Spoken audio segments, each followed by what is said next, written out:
Dear viewers, we are delighted to have you all on this edition of the 12 p.m. bilingual news on Quinoxe Television. Bon après-midi, la fleur signée. Bon après-midi, et c'est Lucie Liengou. Madame, monsieur, bon après-midi et bienvenue sur Quinoxe Télévision. En ouverture de ce journal, à Melon, une femme et ses deux garçons d'à peine 4 mois décèdent après avoir consommé un repas offert par leur voisine. Le drame suscite une vive émotion dans la communauté. Écoutons le reportage de Jérès Yopa et Pamela Fomen. Des cris déchirants résonnent dans la cité des Anges. Nous sommes à Melon dans le département du Mongo. Une mère et ses jumeaux de 4 mois sont morts après avoir consommé un repas cuisiné par une voisine. Le plat en question était un mélange de haricots et de bananes plantains, appelé sur le plan local pilé. Bon, je ne sais pas. Elle bavait. Elle bavait. La manière de baver était comme si on est sorti par derrière, la frapper avec un coup de marteau. Parce que ça sortait follement. À merveille, ça sortait lourd. Mais il y a quelques heures bien après. Alors qu'il s'apprêtait à aller dormir, la mort s'est subitement invitée dans cette demeure paisible. Les premiers signes de ce drame se manifestent par les cris d'un des nourrissons. Alerté, le beau-frère de la mère intervient précipitamment, mais trop tard, car la vie les avait déjà quittés. Et c'est l'enfant qui lance le cri comme ça là. Sa grand-mère se lève et prend l'enfant. Je me lève aussi, je prends directement l'enfant à la grand-mère. Je constate que l'enfant est en train de baver. Le corps sans vie de la mère et de ses enfants ont été transportés à la morgue de l'hôpital des districts de Melon. Bien qu'une intoxication alimentaire soit actuellement évoquée comme hypothèse principale par le corps médical. Après notre analyse, nous pouvons dire que c'est une décès causée par l'intoxication alimentaire. Mais on a prescrit une autopsie pour se rassurer de la cause exacte de ces décès. L'enquête ouverte par les services de la gendarmerie se poursuit afin de faire toute la lumière sur les causes exactes de ce drame qui laisse une communauté entière en émoi, avec des multiples questions sans réponse. Un homme d'une quarantaine d'années a été interpellé samedi dernier au quartier Niala-Campo par les éléments du commissariat de sécurité publique du 16e arrondissement.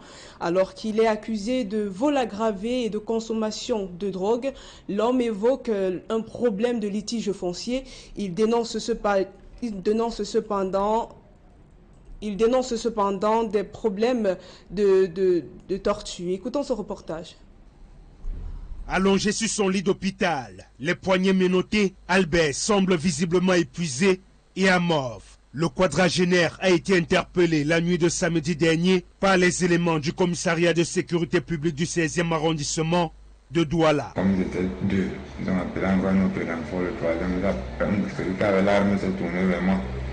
Il m'a commencé à me botter avec l'arme aux côtes. Derrière la nuque. Maintenant, quand ils ont constaté que l'enfant était agonisant, ils l'ont amené à l'hôpital gynéco, abandonné là-bas à lui-même. Et là, on me demande d'aller payer les frais. En toile de fond de cette arrestation, Albert explique qu'il s'agit d'un problème lié à un terrain qu'il assure la gâte à Niala-Campo depuis près de 15 ans. J'ai un frère au quartier qui commençait à vendre le terrain là. Moi, j'appelle donc le propriétaire pour dire que voilà ce qui se passe. Il ne faudrait pas que demain, comme on a souvent tendance à transformer les informations, au commissariat de sécurité publique du 16e arrondissement, c'est une autre version de l'histoire qui est présentée. Selon le commissaire, Albert est interpellé pour des faits de consommation de drogue et de vol aggravé. Une version qui est contestée par sa famille. Je ne l'ai jamais vu avec la drogue. Même les gens du quartier peuvent témoigner. Parce que là-bas, on l'appelle le plus doux. On veut juste lui coller une étiquette. En tout cas, c'est par rapport au terrain qu'il garde. Celui qui revendique la propriété de cet espace d'environ 1 hectare nous présente le titre foncier, confirmant le rôle du vigile sur le site, tout en dénonçant la torture dont ce dernier aurait été victime. Il y a comme un acharnement sur ce petit garçon que nous logeons, bastonner cet enfant à ce point. Et ils sont venus le chercher à 23 heures de la nuit. À 23 heures, chez lui, dans son domicile, un samedi. Je ne sais pas si le procureur délivre de tels mandats. Pour obtenir la version complète de cette affaire, nous avons rencontré la famille Yonki, mise en cause. Sa compagne réitère les accusations de vol. Ils ont cassé, ils sont entrés, ils ont porté les bouteilles, il y avait même la nourriture. Ils ont mangé, ils ont ramassé les tennis, tout. À chaque fois qu'ils volent, il y a les voisins qui les voient. Et c'est ces voisins-là qui m'appellent. Ils ont vidé ma boutique, la maison, je n'ai plus rien. Tandis que son frère cadet évoque un acharnement contre son grand frère, qui serait le propriétaire de ce terrain. Ils nous menacent qu'ils vont nous casser, ils vont casser les maisons, les domiciles de mon grand frère, comme vous voyez un peu partout là. Donc c'est mon grand frère qui entre ici, avec tout ce qu'il a investi ici. Vous voyez tout ce qu'il a fait ici. Oui, il entre ici. Donc il a 20 ans sur le site. Il y a 2 ans, Albert avait été victime de violences avec coups et blessures pour les mêmes affaires. Pour l'heure, il est incarcéré au groupement de la gendarmerie territoriale, compagnie de Douala 2, en attendant la suite de l'enquête. Alors que les problèmes de litige foncier se multiplient au Cameroun, le ministre du Domaine, du Cadastre et des Affaires foncières a procédé à l'ouverture de la semaine du foncier. Ce sera un moment d'échange sur les problématiques relatives à la gestion de la terre au Cameroun. Écoutons Élisée Pogba et Marcelin Gansop. Ce n'est un secret pour personne. Qu'en l'état actuel de la législation foncière, les problèmes vont davantage se multiplier, comme on le voit au quotidien, avec toute la pression exercée sur la terre, ce qui débouche naturellement sur de nombreux conflits. Il urge donc que la loi de 1914 soit enfin révisée pour s'adapter aux réalités et défis de l'heure. Il y a d'un côté un projet de loi, une mouture a été élaborée, elle était en phase avancée. Des éléments nouveaux ont conduit à ce que M. le Premier ministre du Gouvernement prescrivent qu'on capitalise les apports des acteurs à travers notamment cette semaine du foncier pour intégrer les éléments nouveaux et permettre que la mouture de l'avant-projet de loi soit enrichie. Il y a en même temps, de façon plus globale, une politique, un document de politique foncière au Cameroun qui est un chantier engagé. C'est une démarche participative. L'une, sinon la principale victime des conflits fonciers est la femme. Elle est très souvent marginalisée et n'accède que difficilement à la terre, dont elle tire pourtant l'essentiel de ses revenus. La semaine du foncier est lancée le même jour que les 16 jours d'activisme pour lutter contre les violences faites aux femmes. Et vous savez que priver la femme de la terre est une forme de violence. Et nous avons été honorés de voir une bonne participation des chefs traditionnels, parce qu'ils sont souvent accusés d'être ceux qui sont à l'origine de cette injustice. Donc nous pensons que les conclusions qui vont sortir de cette rencontre vont rectifier le tir et que les femmes maîtriseront de mieux en mieux leurs droits, parce qu'il y a beaucoup de méconnaissances. C'est donc dans ce contexte fait de nombreux défis que se tient la semaine du foncier, qui se veut un cadre d'expression et de concertation entre les différents acteurs de la gestion foncière. Partage d'expériences et de bonnes pratiques, ainsi que divers débats thématiques autour de l'accès et de la sécurisation des terres vont meubler les échanges. Des huiles végétales raffinées et disponibles à coût raisonnable sur le marché pour les fêtes de fin d'année. L'assurance est donnée par l'Association de raffinerie des oligineux du Cameroun lors d'un point de presse à Yaoundé. Marcelin Gansop, compte rendu. Disponibilité et accessibilité. Les acteurs de la filière des oléagineux rassurent quant à la présence sur le marché des huiles végétales raffinées, et ce à un prix qui ne va pas asphyxier les consommateurs. On n'a pas cru devoir élever les prix. On est tombé d'accord en 2022 que le nouveau prix de revient de l'huile végétale raffinée était de 1500 le kilo. Et les consommateurs, le gouvernement peuvent être rassurés que nous avons décidé de ne pas dépasser ce seuil. Et nous avons décidé de vendre le bidon de 20 litres à 27 000. Pour les principaux acteurs de la filière, c'est un effort citoyen, dans la mesure où la production locale n'a pas comblé les attentes. Le volume d'huile que les industriels de notre association attendaient, on n'a même pas pu avoir la moitié. Et à l'importation, le prix a presque doublé. C'est-à-dire que localement, on achète chez les industriels à première transformation à 550 le kilo. Mais cela, à l'international, aujourd'hui, c'est 870. Vous avez comme l'impression que le prix du raffiné doit retrouver les 2000 qu'on a failli frôler en 2022 avec la guerre en Ukraine. Une brouille entre les planteurs villageois et ceux industriels explique la tension qui aurait pu déboucher sur une hausse des prix, préjudiciable au consommateur final. Les noix qui ont été produites par les planteurs villageois n'ont pas été vendues aux planteurs industriels. Pour une raison simple. C'est que pour qu'on ajoute 100 francs sur le kilo d'huile de palme, il était donc question qu'une partie de cet argent-là soit reversée aux planteurs villageois. Donc on est parti de 60 à 70 francs le kilo de noix à 100 francs. 3 mois après, ils ont arrêté d'acheter à 100 francs. Ils ont dit qu'ils achètent au prix d'avant. Les planteurs villageois ont donc décidé d'un peu leur vendre leurs noix. La filière des oléagineux aujourd'hui, c'est plus de 1000 milliards d'investissements et environ 100 000 emplois créés. C'est une filière à fort potentiel de croissance et à forte valeur ajoutée et dont la contribution au titre d'impôts et autres taxes n'est pas négligeable. Le Cameroun accueille l'ensemble des chefs traditionnels pour une rencontre au cours de laquelle ces notables tableront sur la préservation des valeurs, des us et coutumes continentaux.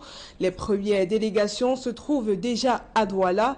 Ils sont arrivés à Douala et ils rallieront Yaoundé pour le clou de cette rencontre. Écoutons un extrait de Sa Majesté Tondi Atanga, président du comité d'organisation de la rencontre des chefs traditionnels africains à Yaoundé. A commencé à Douala et va continuer à Yaoundé et par des symposiums, des séminaires et enfin par une manifestation protocolaire qu'on souhaite qu'il soit présidé par le Premier ministre dans la journée du samedi à partir de 10h au musée national. Également, nous avons pensé que le gouvernement, nos élites peuvent nous accompagner afin que la chaufferie traditionnelle soit honorée. C'est d'ailleurs un appel que nous voulons lancer. Ils sont au nombre de 50 environ. Une quinzaine de pays seront représentés samedi, jusqu'au 6e continent. Je vous explique ce que c'est le 6e continent. C'est que nous avons des Camerounais qui se sont installés depuis longtemps à Luxembourg, où ils ont pensé qu'il faut réunir toute la diaspora et faire de la diaspora un 6e continent. Ça veut dire que ce sera un pôle de développement pour nos frères qui vivent à l'extérieur. On leur donne l'occasion de nous représenter vraiment, tout pays confondu. Publie reportage dans ce journal à présent, le lycée français Dominique Savio et Rotary Club de Douala s'associent une fois de plus pour offrir une meilleure aux élèves en matière d'orientation professionnelle. 7 établissements scolaires de Douala ont participé à la 20e édition de l'opération Carrière. Écoutons. L'opération Carrière a tenu sa 20e édition à Douala. Ils étaient près de 650 élèves issus des différents établissements scolaires qui ont répondu à l'appel de Eric Desplat, le chef d'établissement du lycée français Dominique Savio. L'objectif, c'est de donner de l'information aux enfants, aux élèves, sur les métiers, d'une part, mais également sur la trajectoire de ceux qui les exercent. Parce que comme je l'ai dit tout à l'heure, aujourd'hui on apprend un métier, mais peut-être dans 5 ans, 10 ans, 20 ans, on n'aura pas le même métier.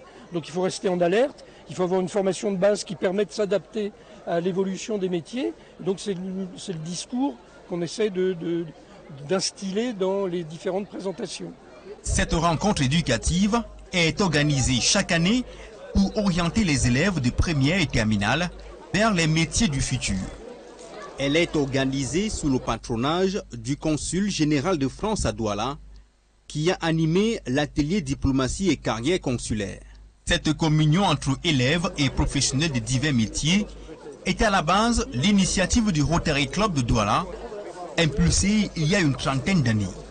Donc ça fait à peu près 20 ans maintenant que nous travaillons en partenariat avec le lycée Dominique Savio. En tout cas, c'est une opération qui est très porteuse, surtout que depuis l'année dernière, c'est tellement intéressant pour les élèves qui pouvaient participer à 2 ateliers. Ils ont demandé à pouvoir participer à 3 ateliers. Donc ça prouve que c'est une opération porteuse et très appréciée des élèves. Dans les salles de classe, des ateliers sont organisés sur des métiers tels que la banque et finance, commerce, informatique, tourisme, médecine, journalisme, des métiers liés à la technologie et autres domaines professionnels.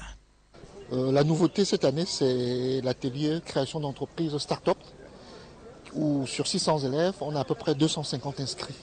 Donc ça prouve que les élèves ont compris que l'entreprise reste le pôle de création de richesse. Donc, et nous sommes très contents parce que c'est là pour l'avenir de ce pays. Il faut des créateurs d'entreprises qui sont en fait des créateurs de richesse. Nous n'avons pas de critères en fait, donc chaque année ça tourne. Par exemple, cette année on a eu de la salle, l'année prochaine on aura Saint-Michel. Donc à chaque fois on se tourne vers les chefs d'établissement qui souhaitent participer à cet événement et on se limite à maximum 7 établissements parce qu'on a des contraintes de place et on a à peu près 600 places avec nos élèves compris. Grâce à ce salon, l'opération carrière, les élèves sur le point de franchir les pentes du milieu universitaire ont déjà une petite idée de ce qu'ils rêvent d'entreprendre après le baccalauréat. Fin de la première partie de ce journal. La deuxième en langue anglaise est avec Lucy Liengou. Bonsoir. Yeah, once again, good afternoon, La Fleur Signe. Good afternoon, ladies and gentlemen, and thanks for staying with us to the second segment of news in English language. Security officials in the Mongo division of the Littoral region have launched investigations following the tragic death of a woman and her twin babies in Melon. Family sources revealed that the three were in good health but began foaming from their mouth and nostrils after eating food given to them by their neighbor. And Abila Leke recounts the tragic incident. Shock and confusion at Cité des Anges, a neighborhood of Melong in the Mongo division of the Littoral region. A lady in her late 20s and her twin girls aged 4 months died suddenly, allegedly from food poisoning. According to the father-in-law of the deceased, Francois Nangalamo, the children and their mom were doing just fine few minutes before the tragedy. Elle se portait très bien, personne n'était malade. Personne n'était malade, même pas un mot de tête. He explains further that the three left him in the parlor and went to bed shortly after eating food allegedly offered them by a neighbor. Asked if they drank any liquid like water and juice after eating, the answer: Boisson liquide, oui. Non, ils ont bu l'eau, ils mangent, on peut pas tuer leur nuit. A loud cry from one of the twins alerted the grandfather. Upon arrival in the room where they went to sleep with their mom, it was discovered that foam was oozing from their mouths and nostrils. La manière de baver était comme si on est sorti par derrière la frapper avec un coup de marteau. Parce que ça sortait follement. Their mother, besides foaming, was severely bleeding. A medical practitioner at the Loom District Hospital who was called said the three victims showed visible signs of food poisoning. Après notre analyse, nous pouvons dire que c'est une de ces causées par l'intoxication alimentaire. Mais on a prescrit une autopsie. The quarter-head of Cité des Anges, Folefak Maurice, says it's not the first time such a tragedy is happening in his neighborhood. On essaie de voir vraiment qu'est-ce qui est à l'origine de la mort de ces enfants, même si la maman, oui, si la maman a insulté quelqu'un, qu'est-ce que les enfants, les innocents ont fait? Gendarme officers in Melong, after investigations at Cité des Anges, transported the three corpses to the Melong District Hospital. Further investigations have been opened to determine the actual cause of the death of the 4-month-old twin girls and their mother.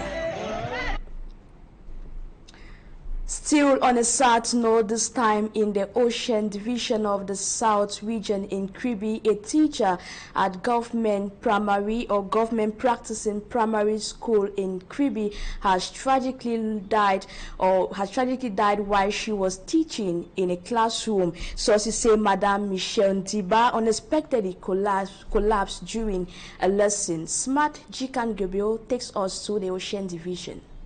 Class 4 pupils of the government practicing primary school, Kribi Center, are lonely after their teacher, Michelle Ndiba, died while teaching. It's just her white robe that was left on the chair in the classroom. I bought drugs with my own money and I was handed my change. Then a nurse came and dragged the bag of drugs from my hands, asking the pharmacist to return my money.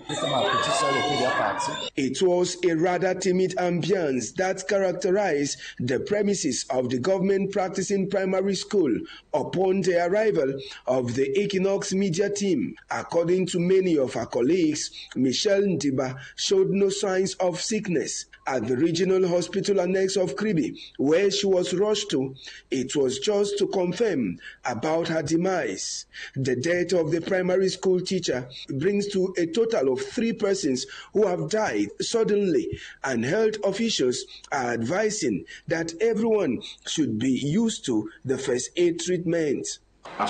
Whenever we talk of first aid, many know only the lateral position of security. Michelle Ndiba has been a full teacher at government practicing primary school Kribi for over 10 years.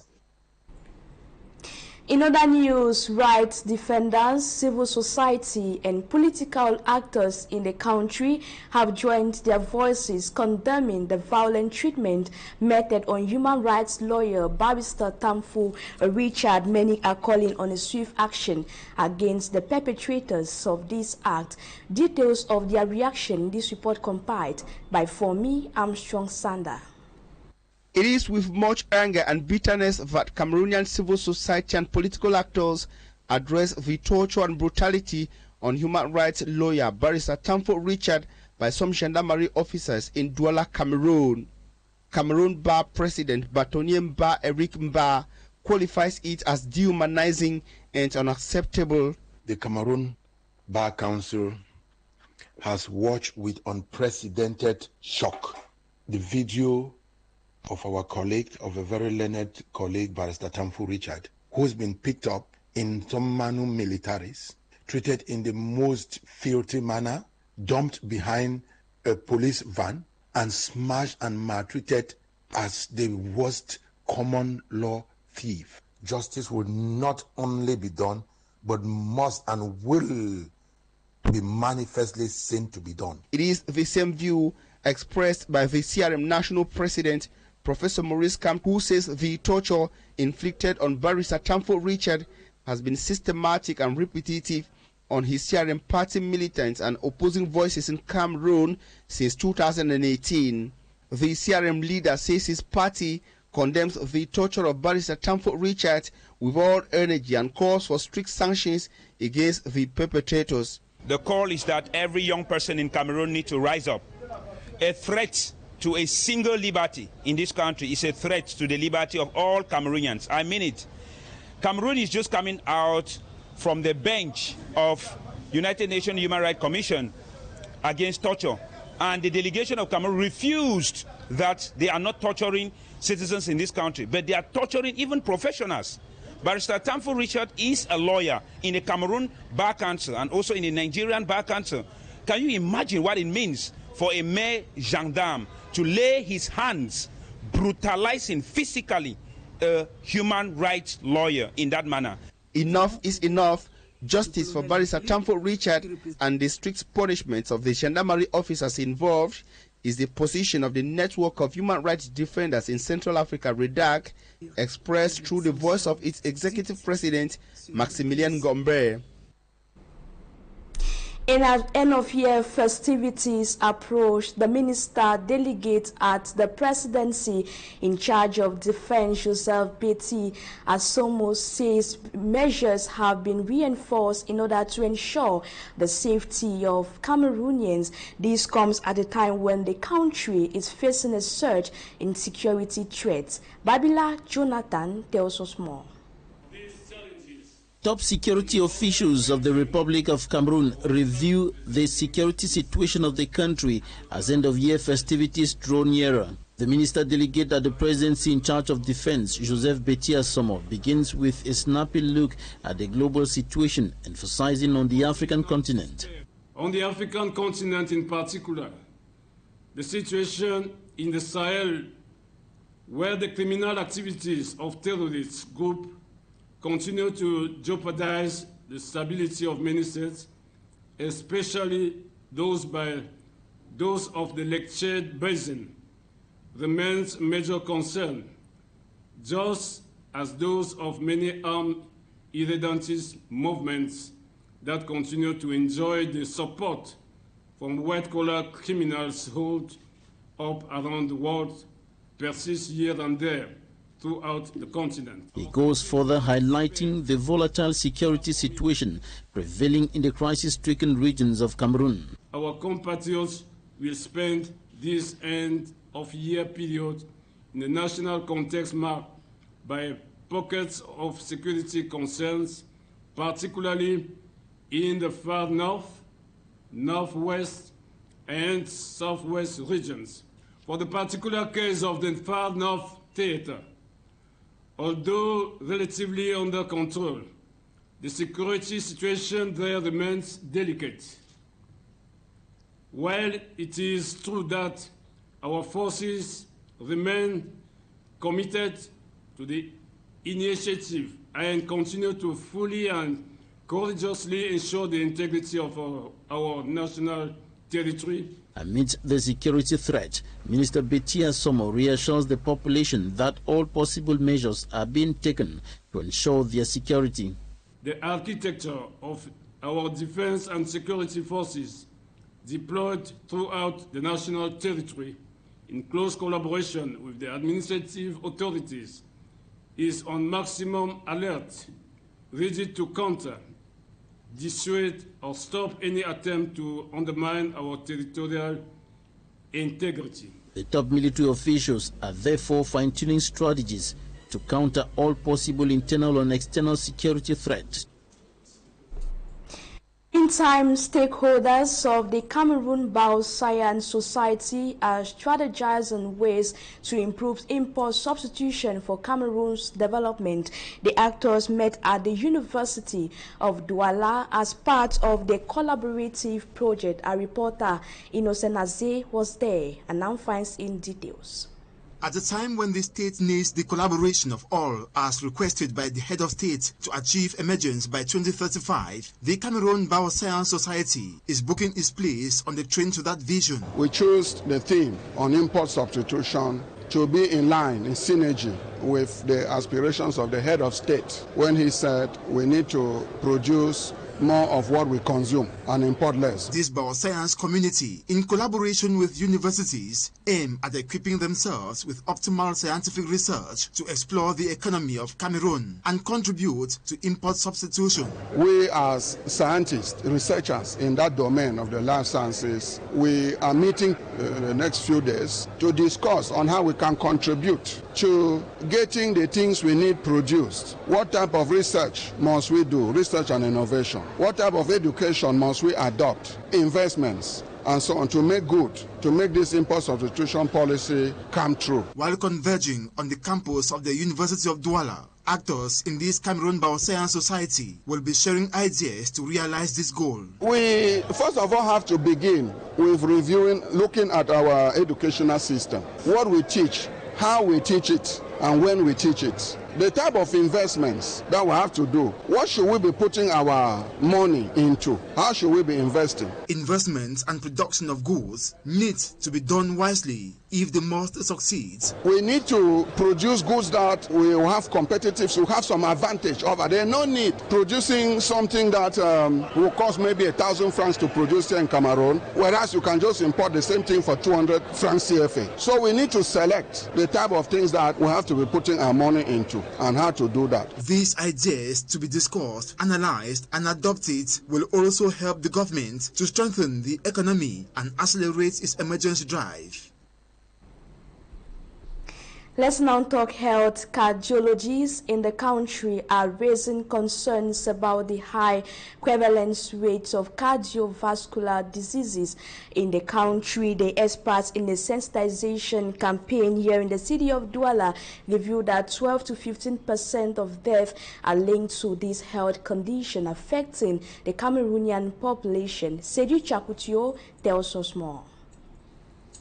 In Cameroon, cardiovascular diseases have become a very significant burden. However, according to the Cameroon Cardiac Society, these diseases are not inevitable. 75% of those who have stroke nowadays have stroke because of hypertension. 50% of those who have heart failure will develop this heart failure because of hypertension. A risk factor like obesity is rampant in our environment. 25% of adults in our environment are obese. These diseases are affecting our population but it is not inevitable. For experts, 12 to 15% of deaths in Cameroon are due to cardiovascular diseases. This, they say, is due to our lifestyle. The fact that there is some uncontrolled urbanization happening, and that our population is more and more prone to physical inactivity, people are not active enough, that people are not eating healthy.